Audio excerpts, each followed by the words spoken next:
কক্সবাজার বিমানবন্দর দিয়ে আন্তর্জাতিক ফ্লাইট চালুর পরিকল্পনা নতুন নয়, আর এজন্য নতুন টার্মিনাল নির্মাণ কাজও শুরু করে বিগত সরকার। কিন্তু টার্মিনাল নির্মাণ কাজ শেষ না হলেও আগামী জুলাই মাস থেকে এই বিমানবন্দরের পুরাতন টার্মিনাল ব্যবহার করে সীমিত পরিসরে আন্তর্জাতিক ফ্লাইট চালুর সিদ্ধান্ত নেওয়া হয়েছে।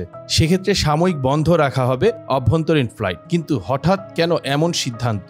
কি এমন পরিস্থিতি হলো যে অভ্যন্তরীণ ফ্লাইট বন্ধ রেখে আন্তর্জাতিক ফ্লাইট পরিচালনা করতে হবে?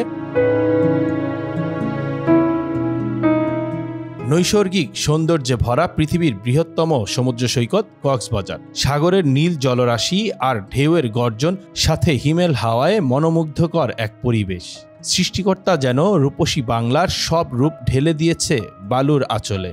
120 কিলোমিটারের দীর্ঘ দর্শনীয় সমুদ্র সৈকতের কারণে প্রতি বছর দেশের বিভিন্ন প্রান্ত থেকে ভ্রমণপ্রিয়াসী পর্যটক প্রাকৃতিক সৌন্দর্যের লীলাভূমি কক্সবাজারে ঘুরতে আসেন। কক্সবাজারে বিশ্বের সবচেয়ে দীর্ঘ সমুদ্র সৈকত থাকলেও বিদেশি পর্যটকদের তেমন দেখা যায় না। তবে বিদেশি পর্যটকদের টানতে নানা উদ্যোগ নিয়েছে সরকার।